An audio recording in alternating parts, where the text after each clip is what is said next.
Esta é mais uma produção da Federação Espírita Pernambucana, para você que curte podcasts. Eu estou realmente muito emocionada. Primeiro porque depois da nossa experiência da pandemia, eu ter a honra e a oportunidade de estar aqui na Federação Espírita Pernambucana, nesse trabalho da mostra que tanto toca o nosso coração. Segundo, que na medida que nós chegamos e eu fui ouvindo os jovens e me lembrei do grupo de onde eles vêm, já estive lá, já participei de tarefas lá, e eu fui me emocionando, lembrando dos jovens com os quais, durante toda a vida, a gente foi participando com eles. Me lembrei até do Denis, o nosso Denis daqui, que eu encontrei na Alemanha, num trabalho, e ele foi lá no grupo onde eu ia falar, em Colônia, para que a gente pudesse se abraçar. E isso tudo me tocou muito, e eu me lembrei de um amigo espírita, dedicado, que quando jovem, num determinado dia, ele se rebelou. Ele se rebelou com a vida, porque todos... Está dando para ouvir bem? Tá ok? Desculpa. Ele se rebelou com a vida, porque parecia que tudo o que estava programado para ele tinha se dissolvido. A namorada o abandonou. No emprego, tudo ia mal. Na escola, ele não estava bem. A família, ele achava que ele deveria ser de outra família, não daquela com quem ele não combinava, com as pessoas daquela família. E ele, então, cansado da vida, essa vida não tem jeito, não dou conta, tudo está errado para mim. Ele falou: olha, quer saber de uma coisa? Hoje eu vou interromper minha vida. Está dando tudo errado, eu vou interromper minha vida. E ele saiu de casa, decidido a ir do outro lado da cidade, em Belo Horizonte, para alcançar o seu objetivo. E ele saiu de casa, bravo, chutando as pedras de propósito, brigando com tudo e com todos, quando, passando num determinado quarteirão, em frente a um prédio, ele continuava mentalmente brigando, ele topou com uma voz, já não era pedra, era uma voz. Ele ouviu: Deus existe. E parece que repetia: existe, existe, existe. Ele parou, olhou, balançou a cabeça, chutou outra pedra e seguiu. Deus existe, mas onde já se viu uma coisa dessa? Mas um pouco mais à frente, caminhando, ele ouve outra vez: Deus existe, existe, existe, existe. Ele disse: mas não é possível que tenha alguém que possa dizer isso. Se Deus existisse, aí ele, em pensamento, relembrou tudo o que vinha acontecendo com ele de ruim na cabeça dele. E ele disse: esse Deus não existe. E ele tenta caminhar, mais uma vez ele ouve. Ele disse: não é possível. Eu preciso dizer para essa pessoa que ela está perdendo o tempo dela, que Deus não existe, do jeito que as pessoas acreditam que Ele é.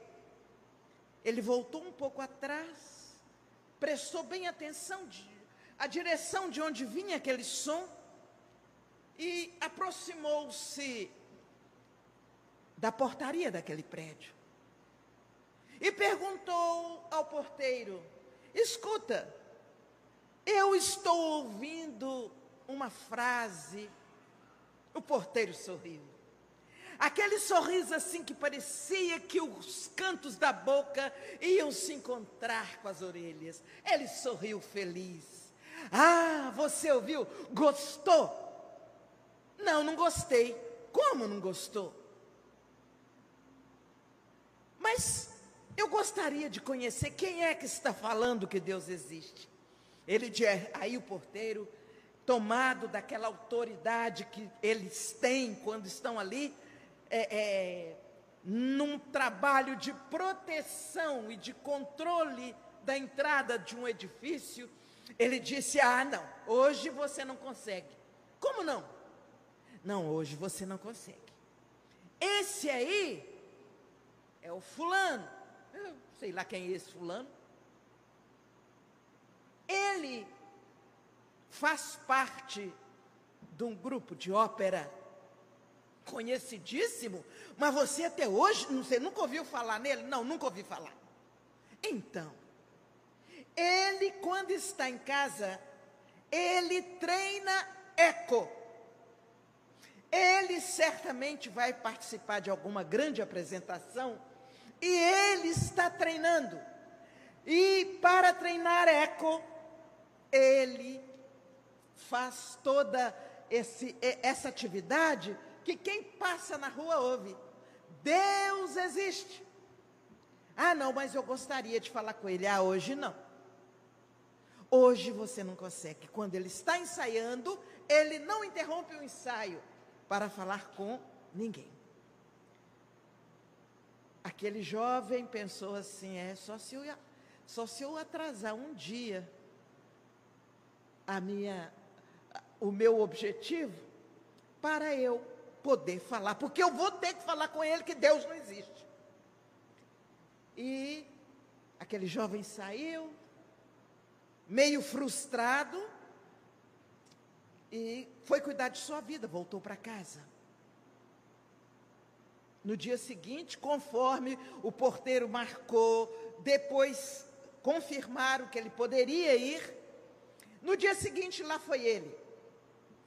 Ele foi falar com aquele homem e achou que ia encontrar alguém todo formal, numa condição assim, de representante de algum grupo, e encontrou ali uma pessoa muito simples, que eu esperava, feliz, e que o fez entrar.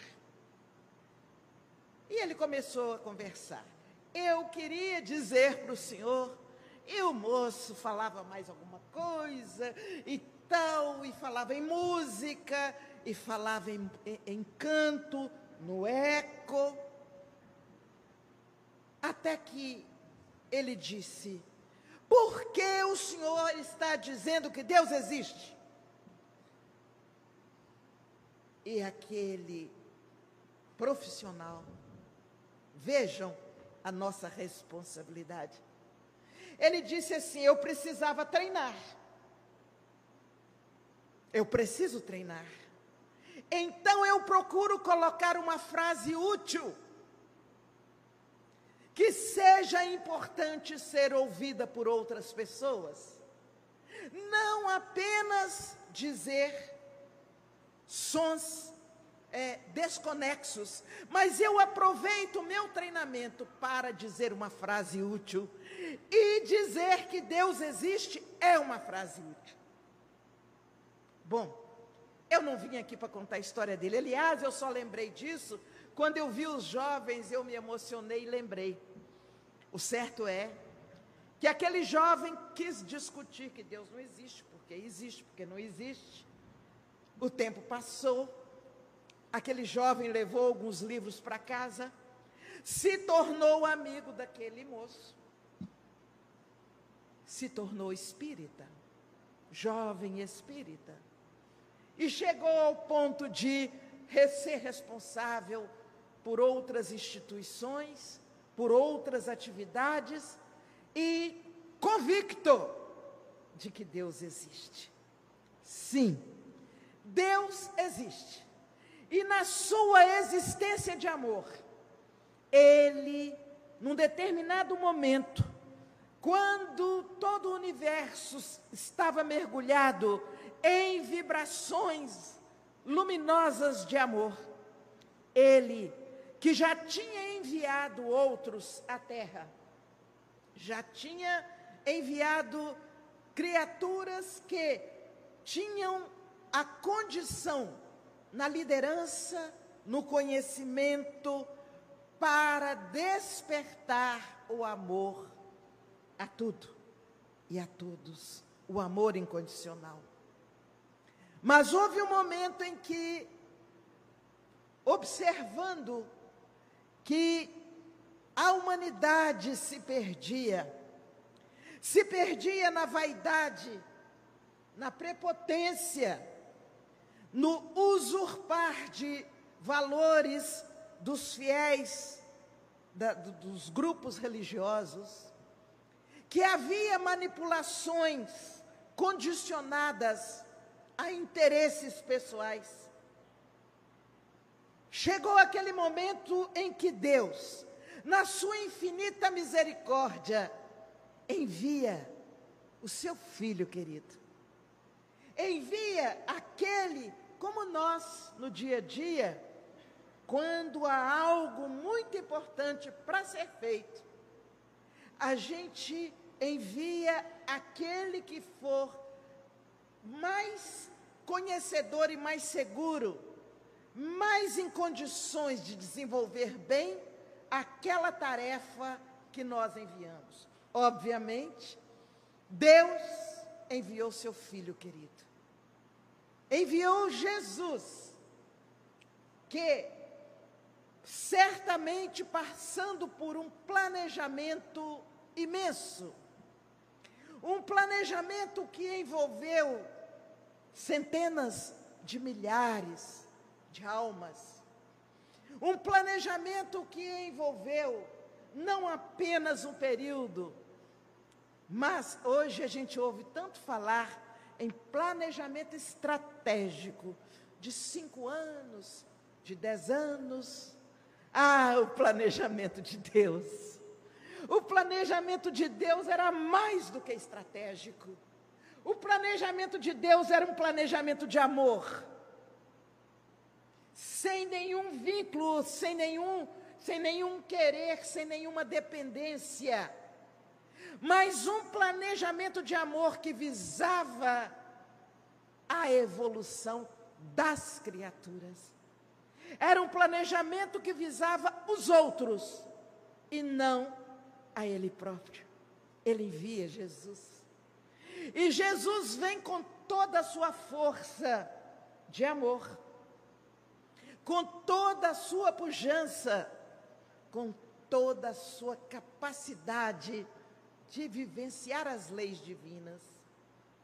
E chegando com naturalidade, como se fosse uma pessoa simples, como todos os outros a quem ele chamou e que deixou do seu lado, ele começou a aparecer nas suas ações, despertando o interesse, despertando a curiosidade e fazendo com que as pessoas pensassem um pouco mais. Não impunha transformação, não impunha rituais, nada que fosse obrigação, a não ser a obrigação moral, fruto da própria consciência de cada um. E dentro desta condição, Ele foi fazendo com seu jeito simples, mas seguro, pleno de amor, pleno de conhecimento. Ele foi fazendo com que as pessoas fossem mudando por si próprias, adquirindo coragem, ou melhor, despertando em si a coragem para colocar em prática o conhecimento que elas estavam adquirindo, descobrindo. Muito mais do que isso, que elas estavam de alguma forma recordando, porque as leis divinas estão em nossa consciência. E Jesus trazia nada mais, nada menos do que as leis divinas. Ele as trazia a partir das parábolas, a partir dos diálogos, a partir dos exemplos que ele foi dando, a partir da cura, do restabelecimento. Ele ia despertando nas pessoas a curiosidade a respeito das leis divinas. E as pessoas passavam a entender e a respeitar por elas próprias. Eu repito isso, sem a imposição dele, mas ao mesmo tempo pela coerência com que ele exemplificava. E nesta, ele foi deixando palavras, ele foi deixando frases, além dos exemplos, que até hoje, quando nós buscamos o Evangelho, nós tentamos entender. E eu até acho graça. Alguns dizem assim: olha, isso aqui que Jesus disse, ele quis dizer. E quando me dizem essa frase, ele quis dizer, eu me pergunto, mas como é que ele sabe que ele quis dizer foi isso? Será que ele estava lá juntinho? Será que ele sabia? Porque nós, às vezes, entusiasmados com a interpretação que nós alcançamos, a gente fala que Jesus quis dizer aquilo. Não sei, eu não sei. Eu não ouso dizer que ele quis dizer isso. Mas eu vou estudando, eu vou refletindo as frases dele. E esta que nós vamos parar um pouquinho nela hoje. Eu vim para que tenham vida e vida abundante. E a gente começa a pensar, mas por que Jesus veio para a gente ter vida? Aí vem aquele adolescente rebelde. Eu pedi para nascer? Eu pedi para reencarnar? Por que que eu tenho que ter vida? E ainda mais, vida abundante? Por que Jesus disse isso? E nós começamos a pensar, o que é ter vida? No sentido de que Jesus falou, do que ele sempre fala no Evangelho. Ter vida é nós podermos ser instrumentos iluminados do crescimento e do despertamento das pessoas. Viver é nós podermos deixar partir de nós as experiências de acordo com os compromissos que trazemos do passado. E nesse viver, em que nós deixamos crescer todas as oportunidades de aprendizado para nós e para o outro, a nossa vida se modifica, a nossa vida se expande, a nossa vida se ilumina. Então Jesus disse que veio para nós termos vida. Será que é isso? Para que nós possamos viver com exuberância no amor? Será que ele quis, naquele momento, informar para todos nós que a vida verdadeira, ela só o é quando nós deixamos o amor interpenetrar as nossas atitudes, as nossas relações. Mas ele disse um pouco mais. Ele disse: e tenham vida abundante. Ah, não era uma vida simples. Não era um simples vegetar, nascer, crescer, reproduzir, desencarnar e acabou. Não, não. Ele disse vida abundante. Abundante no sentido dela se multiplicar. Abundante no sentido de ela se estender e alcançar a muitos. Ele veio para que nós outros, na medida que pudéssemos entender a sua mensagem, nós pudéssemos crescer e multiplicar a mensagem que ele nos oferecia, não a partir de palavras. Palavras podem ser levadas pelo tempo, pelo vento, mas a partir de atitudes, a partir de compromissos, em que nós, lembrando o músico que treinava eco, em que nós começamos a tornar nossa vida tão útil, que aquele senhor não tinha coragem de treinar algo profissional com palavras vazias. Ele entendeu a importância da presença dele na terra, e ele utilizava todos os momentos, em todas as situações. É isso que vai acontecendo conosco. Não importa se vocês que estão aqui neste momento conosco, ou os que estão participando conosco, não importa apenas o que a Joselma está falando. Importa o que cada um, estou sentindo, estou assimilando e vou decidir a partir de agora. Este é ter a vida abundante, é poder ter a coragem, e a coragem ela nasce do conhecimento e da certeza do amor. Ter a coragem de mudar a nossa prática, não simplesmente com um rótulo espírita, onde eu passar que todos saibam que eu sou espírita, eu deixar um rótulo bem exposto para que todos saibam. Não, ao contrário, para que as pessoas percebam nos gestos, nas ações, nas reações, aquela pessoa está fazendo um esforço para mudar. Não precisa de nenhum gesto ensaiado, louvado seja. Não precisa gesto ensaiado.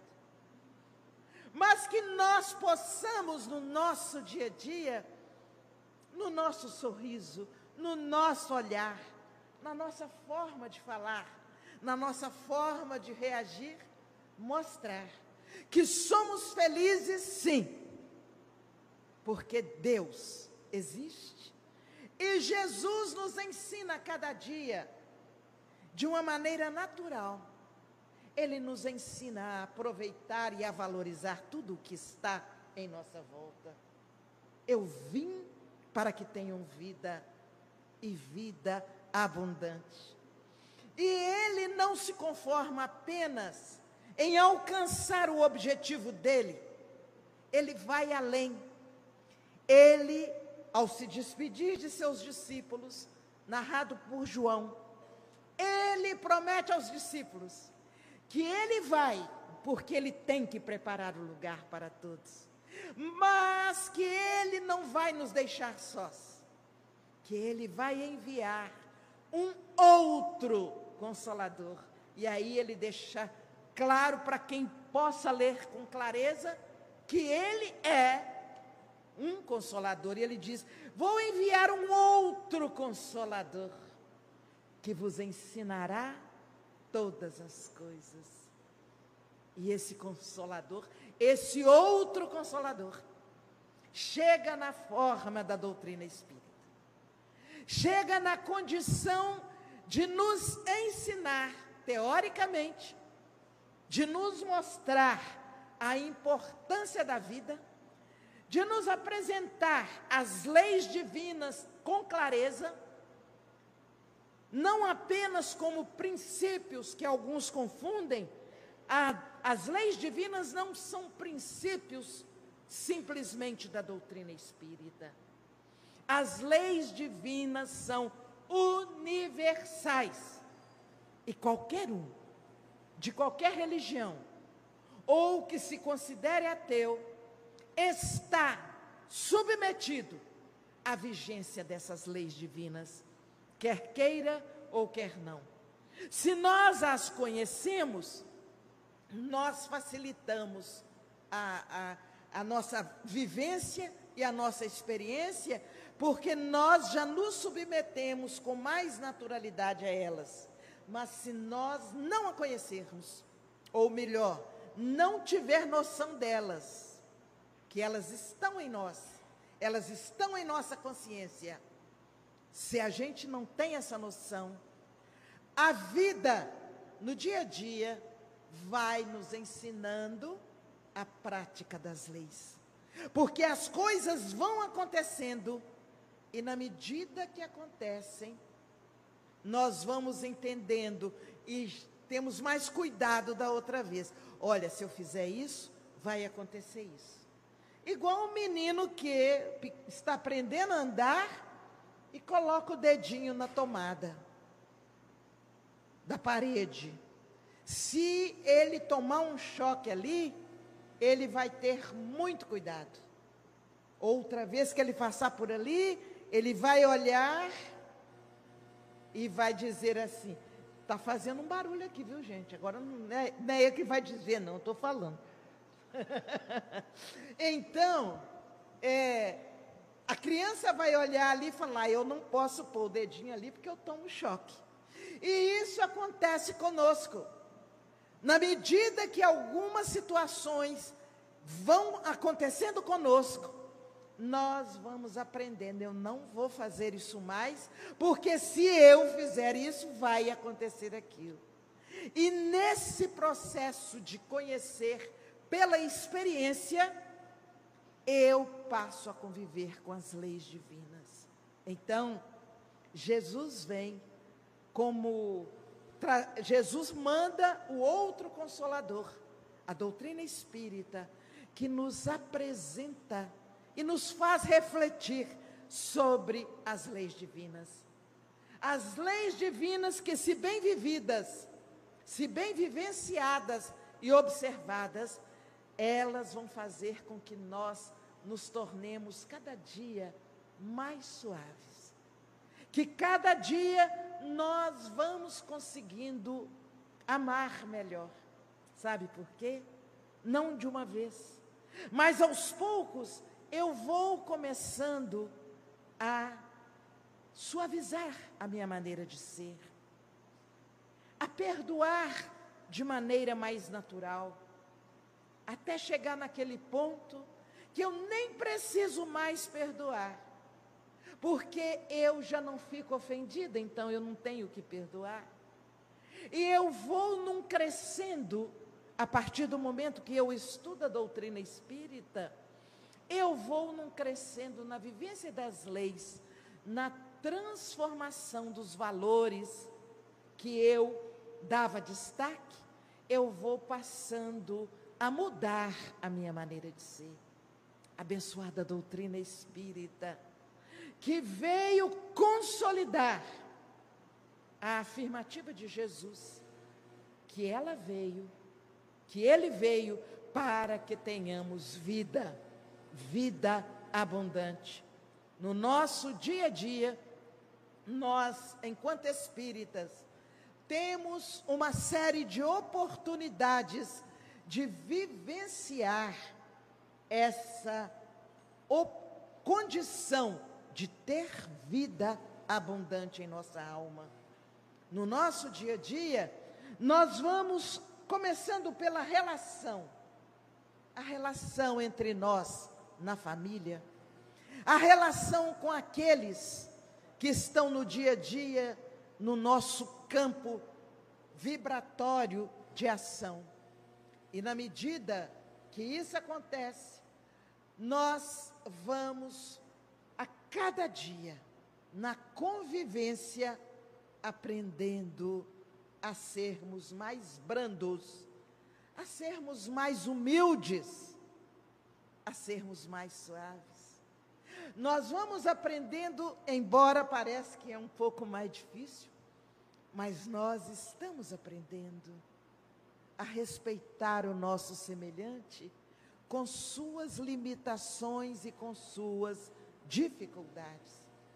Já não estamos mais envolvidos naquele processo de exigir do outro a perfeição que nem nós temos. A perfeição a gente exige de nós e não vamos alcançar de uma só vez. Nós vamos mudar aos poucos. Na verdade, eu vou aprendendo com a doutrina espírita que o outro tem a história que ele dá conta de escrever, como ele deu conta de chegar até nós. E isso é certamente uma maneira de nós. Será que se eu sair daqui a gente melhora? Vamos ver. Se eu sair daqui um pouquinho. Acho que eu não vou poder sair muito. Vamos ver se agora não vai haver essa interferência. Você acha que não? Para o outro lado de cá? Pode ser mesmo? Tá bom, tá dando para... Então tá bom, vamos lá. Então, na medida que nós vamos conhecendo um pouco mais a nós próprios, nós deixamos de julgar o outro. Porque nós nos colocamos no lugar do outro e vamos pensar assim: se eu estivesse no lugar dele ou no lugar dela, será o que eu faria na situação em que ela está? E nós vamos ter a certeza, de que no dia a dia nós não faríamos melhor do que aquela pessoa está fazendo.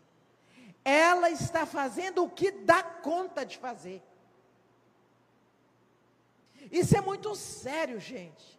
No nosso dia a dia, uma das maiores dificuldades nossa tem sido julgamento. Tem sido julgamento. Mas ele veio para ensinar a gente a ter vida e vida abundante. Ele não veio para ensinar a gente a julgar, porque nem ele julgou. Vamos lembrar alguns momentos dele, quando ele depara com a mulher adúltera. Qual é? O que ele diz? Ele diz: onde estão os que te julgavam? E ela responde: se foram, Senhor. E ele diz: eu também não te condeno. Mas ele não fica só nessa frase, eu também não te condeno. Porque aí fica assim: ah, coitadinha dela, está vendo? Ela estava sofrendo e ele não condenou. Sim, ele não condenou. Mas ele disse assim: vai e não voltes a pecar. Quando ele usa essa segunda frase, ele demonstra que tinha identificado que ela se equivocou, sim. Só que não era da competência dele, naquele momento, dizer para ela: você errou nisso, nisso e nisso. Então, ele deixou para quê? Para a consciência. Onde estão as leis divinas? Na consciência. E ele diz: então, vá e não voltes a pecar.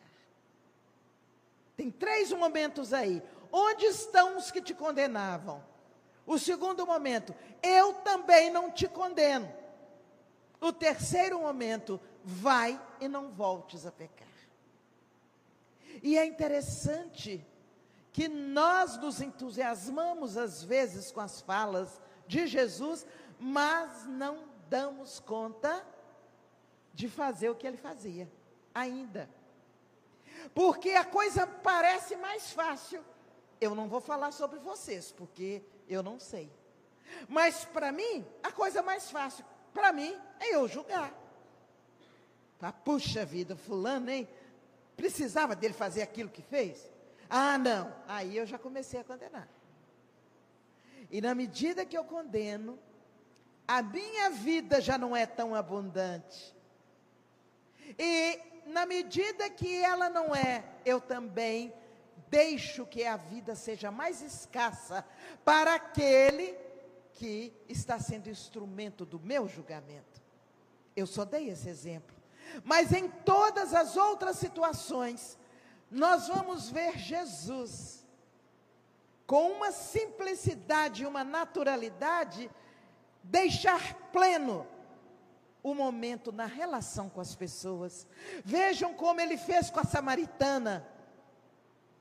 Ele não falou, olha, o evangelho, os meus ensinamentos, não. Ele começou pela água. Eu posso oferecer uma água viva, que vai dessedentar muito mais a sede. E ele faz com que as pessoas comecem a refletir, aquela mulher começa a refletir sobre a importância do que ele estava falando. Em todas as situações, Jesus tem o cuidado de deixar que cada um decida por si. E na medida que ele deixa que cada um decida por si, à luz das leis divinas, as pessoas se planificam. Se planificam com uma coisa que eu deixei exatamente para nós refletirmos neste final. As pessoas se planificam com o amor. Porque tudo está, lembra que eu falei? Que ele havia criado todo um ambiente de amor. Tudo está pleno de amor. Se nós observarmos sob a terra, aqueles vermes que ali laboram, eles estão sendo acionados, eles estão sendo comandados pela força do amor. Mas se nós olharmos, e isso quem nos leva a essa observação é o Espírito Joana de Ângeles, e se nós olharmos para as estrelas do céu, para os astros, nós vamos ver que os astros também estão sob o comando do amor. Tudo vibra amor, tudo vibra harmonia. E as desarmonias que ainda existem, elas são fruto das dificuldades nossas de vivenciar com plenitude os ensinamentos do Mestre. Por isso, na medida que for possível para cada um de nós trabalhar o amor, não esse amor dependência, não esse amor posse, não esse amor condição, mas vivenciar o amor pleno, aquele amor que alcança distâncias, aquele amor que não julga, aquele amor que respeita, aquele amor que se alegra com o passo que o outro dá, aquele amor que faz com que todos caminhem um ao lado do outro, mas o amor que é também enérgico, porque ele espera do outro a manifestação, pelo menos do esforço, para que também possa crescer e produzir. Então, nessa abertura da nossa mostra 2022, nós gostaríamos de deixar esse convite mais profundo para cada coração aqui presente, que nós busquemos o amor através dos ensinamentos do Mestre Jesus, não o amor exterior simplesmente, mas aquele amor que ultrapassa barreiras, aquele amor que vibra na tolerância, na compreensão, no perdão, na paciência, na beleza de um bom relacionamento.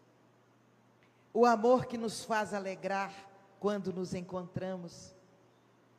O amor que muitas vezes nos faz chorar junto com o outro, porque a gente nem sabe o que falar com ele, então a gente chora junto. O amor que certamente vai transformar toda a nossa existência. Fechando, porque eu não quero tomar tempo demais de vocês, eu queria raciocinar com vocês uma coisa simples. Dentro disso, de julgar e de não amar e de se posicionar de uma maneira às vezes odienta, violenta, revoltada, como se as situações partissem de nós, eu diria para vocês o seguinte: quando eu respeito o meu semelhante, eu amo tão profundamente que eu respeito o meu semelhante com os seus pensamentos, com suas opções, com as características que ele tem em sua vida. Quando eu consigo fazer isso, raciocinem comigo, os espíritos amigos, que às vezes gastam um tempo horroroso com a gente, para poder apartar as nossas divergências, para poder criar espaços, vamos evitar, olha, Joselma está vindo ali, fulano, então peraí, vamos arrumar outra tarefa aqui, coitado dos espíritos, o trabalho que eles, que eles estão tendo conosco, por falta de maturidade espiritual da minha parte.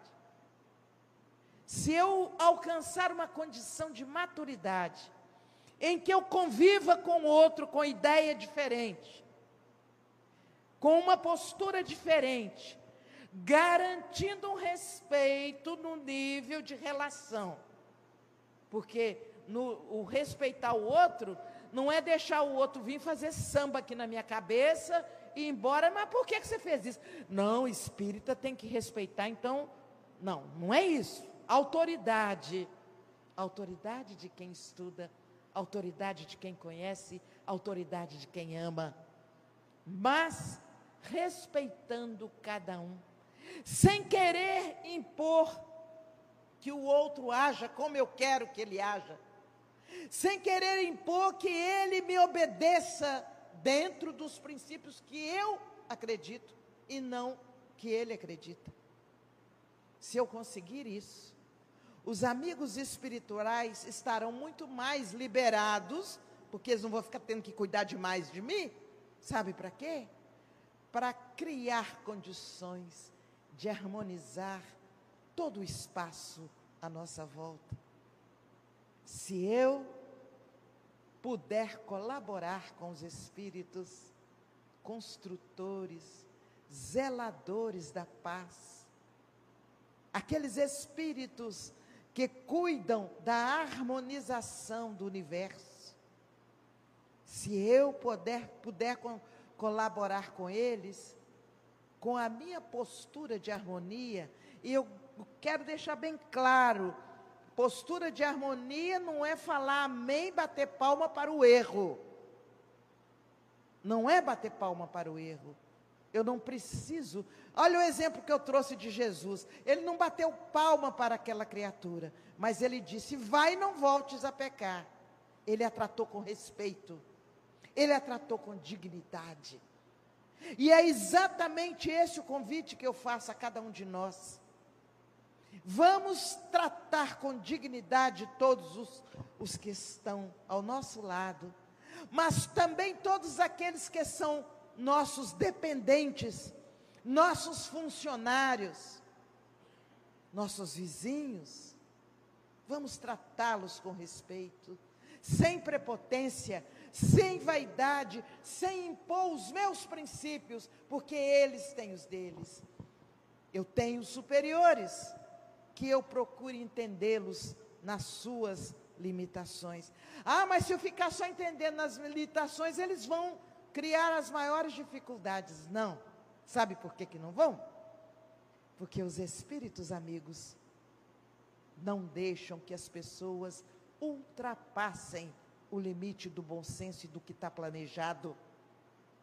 Se chegar em determinado ponto, vocês podem ter certeza que alguma coisa acontece. E não é fortuito, não. É ação divina. Então, o convite que eu faço nesse instante, nesse início de mostra, vamos apaziguar nossos corações. Vamos amar. Amar de uma maneira mais plena que for possível. E vamos limitar o nosso julgamento ao aprendizado íntimo que nós possamos fazer para não repetir o que o outro faz de errado. Parece, alguns vão dizer aí, mas essa postura é uma postura muito antiga. É postura de, deixa para lá, coitadinho. Não, não é essa a postura. Nós estamos falando numa objetividade de amor. Nós estamos falando numa objetividade de construção da paz. Nós precisamos trazer para os nossos lares, novamente, a vibração de paz. Nós precisamos ver nossos filhos olhando com os olhares mais serenos para todos nós e para seus familiares. Nós precisamos começar a vivenciar experiências de serenidade e de harmonia outra vez. Nós dizemos que o momento está muito difícil. Está. Mas o que é que nós estamos conseguindo já fazer para melhorar esse ambiente? Comecemos a pensar, porque Jesus veio trazer para nós de maneira plena, a vida abundante. E a vida não é agredir o outro, a vida é viver em harmonia e em paz com todos aqueles que estão à nossa volta. Que Jesus, o nosso mestre querido, o nosso irmão maior, cuide de nós, deixando que nós possamos entender o nosso papel aqui na terra. Eu costumo dizer que nós não viemos aqui fazer piquenique. Ninguém reencarnou aqui para fazer piquenique. Chupar laranja, comer maçã. Como é que é aquele doce que tem aqui? Tem o bolo de rolo. Eu quero reencarnar no Recife para comer bolo de rolo. Ou então para aquele nego, como é que é? Nego bom. Ah, eu adoro o nego bom, eu vou reencarnar em Recife para poder... Não. Compondo o planejamento, aí a gente pode ser um tiquinho esperto, né? Compondo o planejamento, aqui, será que dá, de vez em quando, a gente poder comer um pedacinho de bolo de rolo, vai sobrar tempo? Aí tudo bem. Faz parte de um planejamento. Mas nós não viemos aqui só para isso, não. Nós viemos para, da nossa encarnação, deixar uma marca de luz. Algo útil, que possa servir de referência para quem vem atrás. Nós vamos deixar modelos, e que nossos modelos sejam de luz. É essa a nossa reflexão. Vamos pensar nisso e vamos tentar agir em cima disso. Muita paz, gente, que Deus nos abençoe, muito obrigada, e uma boa, não uma boa semana, podia ser semana, mas são só 2 dias, né? Um bom período com a Mostra Espírita, que ela há de ser muito boa. Muita paz para todos, gente, obrigada. Você ouviu o podcast da Federação Espírita Pernambucana.